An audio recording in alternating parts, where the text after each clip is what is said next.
pero quise tener un primer acercamiento trabajando específicamente con un cortometraje, se titula La Otra Muerte, realizado por Ricardo Boyle en el 77 como proyecto para grado en comunicación social, en audiovisual. Entonces, inicio con una cita de Marcel Proust. Pasaje. Este es un fotograma del corto. Mis inquietudes sobre mi muerte cesaron en el momento en que reconocí inconscientemente el sabor de la pequeña Magdalena, porque en aquel momento el ser que yo había sido era un ser extratemporal, despreocupado por las vicisitudes del futuro. Marcel Proust. La preocupación humana por la muerte se remonta a los orígenes del hombre. Por ello se afirma que lo que hoy día nos distingue como humanos es la autoconciencia y conciencia de muerte, ya que son productos de un intrincado y extenso proceso desarrollado durante un largo periodo de nuestra historia. La conciencia de muerte puede rastrearse a través del registro arqueológico, aunque los indicios de esta conciencia sean mucho menos tangibles que los del lenguaje, pues deja su impronta en las escrituras halladas en distintos lugares. Así podemos decir que en determinado momento de nuestra historia aparece el temor, el miedo o la conciencia de la muerte. Las tumbas de mayor antigüedad demuestran que el acto de sepultar a los muertos no indica un mero procedimiento que consiste en cubrir el cadáver para proteger al grupo de su descomposición, sino que señala una actitud ritual. El ritual de enterramiento es un comportamiento específicamente humano, en el que intervienen dos elementos. Por un lado, el acto de no ignorar la aparición del cadáver, y por otro, las construcciones mentales que su presencia suscita. En efecto, desde que el hombre toma conciencia de la finitud de su existencia, el cadáver recibe una atención y tratamiento especial, valiéndose para ello de diferentes técnicas que tienen el objetivo de contrarrestar los efectos de tanatomorfosis, embellecimiento, confección de mortaja, embalsamiento, cremación, necrofagia, momificación, abandono del cadáver en lugares alejados y preparación de sus cuerpos. El tratamiento que recibe el cadáver cambia según las épocas, lugares y situaciones sociales del difunto, tales como la edad, la clase social a la que pertenecía, etc. En conclusión, el hombre es el único animal que entierra a sus muertos. El enterratorio, la sepultura, la actitud frente al cadáver marcan a su vez un acontecimiento que resulta familiar, en tanto que sucede cotidianamente, pero al mismo tiempo, y paradójicamente nos resulta desconocido, ya que siempre el que muere es otro. En la fascinante historia de los ritos funerarios, que es La Hora de nuestra muerte, de Philippe Ariès, señala que la modernidad establece la conquista de la muerte, no por su imposible victoria sobre ella, sino mediante su exilio a los rincones sombríos de nuestra cultura. Para el ensayista, Francia, la muerte es zorro a la sociedad del bienestar porque hace su aparición en medio de una vida feliz, porque se da por hecho que la vida es feliz, o debería serlo. Al mostrar el más mínimo signo de tristeza, la muerte peca contra la felicidad, la amenaza y la sociedad pierde su razón de ser. Ahora bien, el cine, como otras manifestaciones artísticas y medios audiovisuales, es un importante agente de socialización. Los medios audiovisuales ofrecen al espectador una visión de la realidad subjetiva. El cine muestra lo que es normal en la sociedad, lo que sucede en nuestro entorno, e incluso la actitud que se debe tomar ante los acontecimientos que en ella se representan. En las relaciones que se establecen con los personajes de la película, que se produce en un contacto físico cara a cara con el espectador, pero si existe presuposición de valores, intereses, móviles y metas. A través del cine se ofrece al espectador un amplio abanico de experiencias a las que no podía acceder de forma excepcional en la vida cotidiana. La experiencia de la muerte es un ejemplo de ello. En esta sociedad dominada por el culto a la juventud y al hedonismo, la muerte es un tema casi tabú. Si está próxima a nosotros, se evita hablar de ella, y al contrario de lo que se muestra antinatural, o se espectaculariza y exagera quitándole realismo. O sea, se convierte en un ridículo, y un ejemplo, como lo acaba de mostrar o demostrar el compañero Joandri, el hecho de darle un carácter de espectáculo simplemente se está haciendo, y casi que desde un punto de vista retórico, una ridiculización de la muerte, y eso la hace menos difícil de lidiar.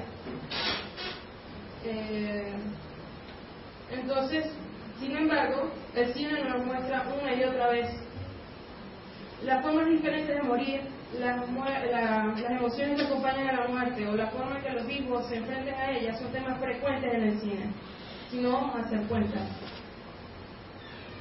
La última película venezolana en donde el personaje principal se llama Parca y la marca es la muerte, es la hora cero, o sea, sin irnos muy lejos. En la misma película Hermano también hay una representación de la muerte, pero claro, dependiendo del contexto social, el tratamiento que se le da a la muerte en el cine y cómo se representa también tiene mucho que ver. Es decir, en el caso de un país como Venezuela, la mayoría de las representaciones de la muerte son desde un punto de vista violento, pero en el caso de este cortometraje tenía otra justificación y a eso vamos. Entonces, probablemente el poder del cine en relación a cómo se representa la muerte no reside tanto en su capacidad para ampliar las experiencias informativas que tiene el espectador, sino también especialmente en su capacidad para emocionarlo. Por esta razón, el objetivo de esta ponencia es describir y analizar o interpretar el cortometraje La Otra Muerte, para entender cómo se representa la muerte, cómo el duelo marca el comienzo de una etapa de transformación en la que la relación con el difunto, que será la relación entre los vivos y los muertos, realmente representa una búsqueda que pretende reconocer la fuerza de la imagen que, además del carácter de representación de la realidad, como se define el cine, lo convierte en un espectáculo e inmenso constructor de imaginario, considerando que los contextos históricos específicos definen de qué manera se visualiza la sociedad y por consiguiente se proyecta en la imagen. Ahora bien, vamos ahora con el asunto de cómo es esto del análisis cinematográfico. Yo en verdad me fui por lo fácil, porque en verdad analizar el cine es el asunto más complejo del mundo, porque no es lo mismo que yo diga voy a analizar La Otra Muerte cuando lo estoy analizando en una habitación solo yo frente a un televisor, cuando lo que define el cine y su carácter de espectáculo es el hecho de estar en una sala escuchando el ruido de la gente, pero también viendo la película. Entonces, ya eso de alguna manera define lo que es el carácter del cine como casi que un complejo semiótico bastante interesante, enriquecedor, pero que lo hace muy complejo de analizar.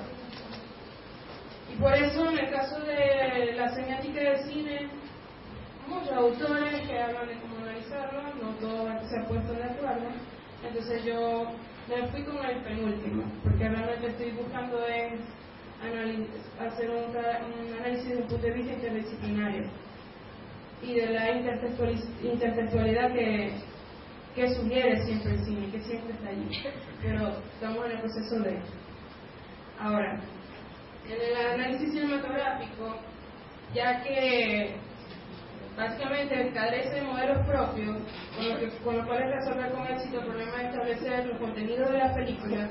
Los principales teóricos de cine se han aproximado a esquemas y teorías desarrollados para otras disciplinas, como lo son el análisis literario y el psicoanalítico.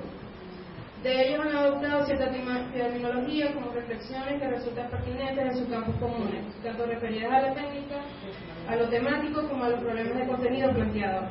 Las teorías de Roland Barthes, Riley Proust, Ramón, Algida y Greimas han sido los pilares sobre los que se fundan estas disciplinas analíticas. El hecho de que toda película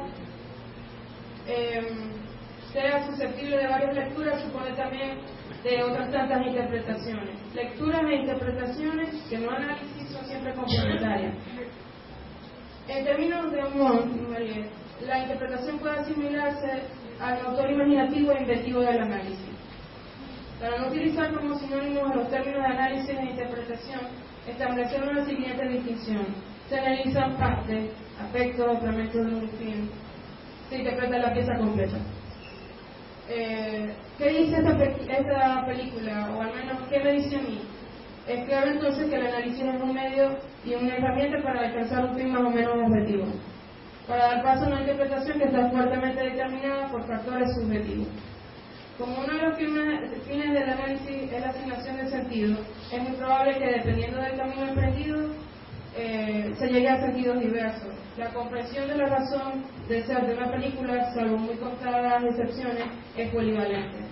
En la ya canónica distinción entre historia y discurso, entre el qué y el cómo, podemos reencontrar este método. Estudiamos, o sea, analizamos el discurso en sus diversas conformaciones y manifestaciones para llegar a la historia, a su significado, a su contenido. Es como si el discurso, las diversas instancias implicadas en el análisis constituyeran la pluralidad de caminos que conducen al ancho valle de la historia, o como los ríos se precipitan y desembocan en el profundo mar del sentido. Cada análisis fílmico es una propuesta de una teoría, o por lo menos la mayoría pretende hacerlo, la cual solo se construye a sí misma al término del proceso, y tiene en cuenta tanto la organización narrativa del film como la construcción del tiempo y el espacio, el montaje y todos aquellos aspectos que denominamos lenguaje cinematográfico, entendido como el conjunto de procedimientos técnicos y artísticos integrados en la construcción del discurso cinematográfico y que hacen posible su legibilidad, antes de que pueda ser definida como estructuración semiótica y su relación con el sentido. Lo paradójico de este sistema de representación de este discurso, tal como lo ve Michel Sarceau, es que desaparece de la mirada al mismo tiempo que se construye, lo cual no es distinto a lo definido por Christian Metz como significante imaginario. Entonces, como para sentarme y ir directo a ¿qué pasa con la otra muerte? Pasa Daniel. Sigue. Aparte, ya lo dije. A ver, La otra muerte fue escrita, dirigida y producida en 1977 por Ricardo Wolff como tesis de grado para optar a título de comunicador social. A los pocos años de la destrucción del Saladillo, sí, de Maracaibo, la destrucción del barrio Saladillo ha sido considerada como una realidad histórica que refleja el engaño, maltrato y burla por parte del Estado en relación a los habitantes que residían en esa zona. La remodelación del centro se convirtió en la panacea, en la esperanza, en el camino para el progreso, dicho por Rafael Caldera, por cierto. Creo que por eso tardó tanto en morir. El modernismo y el desarrollo de la ciudad, esa fue la promesa. El Estado insistía en la no desconstrucción de la tradición y el respeto a las formas de vida existentes, reconociendo incluso el valor histórico del sector afectado. Pero esa visión idílica de los resultados que supuestamente traería la obra contrastaba terriblemente con la realidad clara e irreductible de casas ruinosas, abandonadas, que señalaban la ausencia de lo que antes eran espacios habitados por personas que fueron desapareciendo una tras otra. Entonces el cortometraje inicia con una imagen panorámica mediante un paneo del lago de Maracaibo y la ciudad, e inmediatamente aparece el personaje principal, quien se dirige hacia el cementerio para solicitar si él le podría permitir enterrar a su abuelo en el cementerio. Pero el señor, el encargado del cementerio, se niega, porque, y así lo dice el personaje, la gente de Saladillo muere por algo extraño, y entonces por esa razón no podemos enterrarlo aquí. Entonces Galino, se llama el personaje principal, a pesar de que desea enterrar a su abuelo, que era fotógrafo, recorre por todo el barrio con la intención de informar a los vecinos conocidos sobre el suceso. Mientras tanto, quien se encarga de la preparación del cadáver es Galino.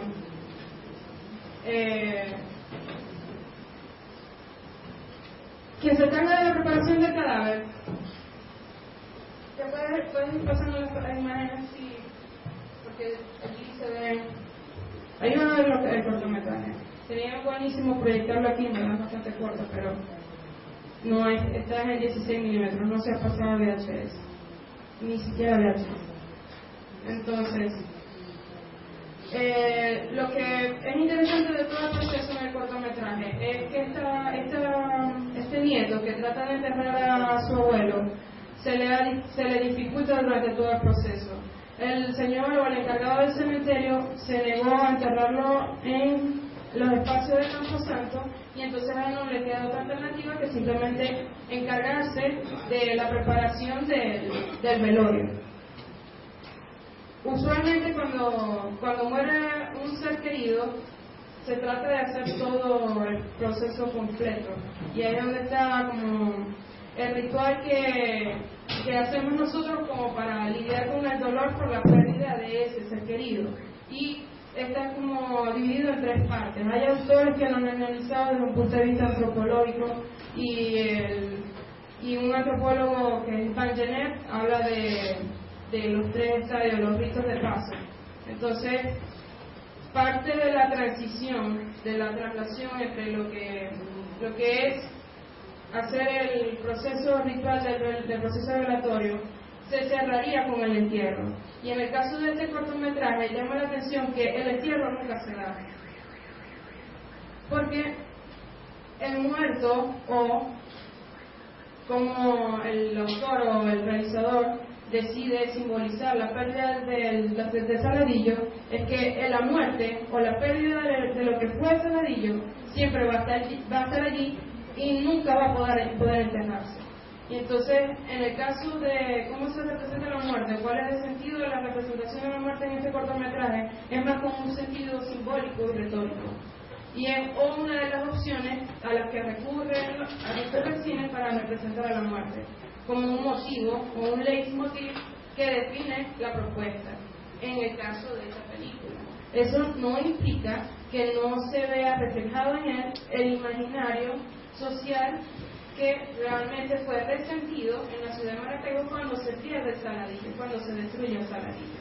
Entonces ahí es donde es interesante tratar de entender cómo de alguna forma el cine nos representa, o nosotros a través de esa forma de expresión tratamos de justificar o dar una explicación de lo que sucede en nuestra sociedad. Y en el caso del cortometraje de Ricardo Boll, lo más interesante es que fue reciente a la destrucción de Saladillo, y digamos que es una versión un poco más cercana a lo que sucedió con esa parte de la ciudad y con esa pérdida que lamentablemente padeció la ciudad desde un punto de vista cultural.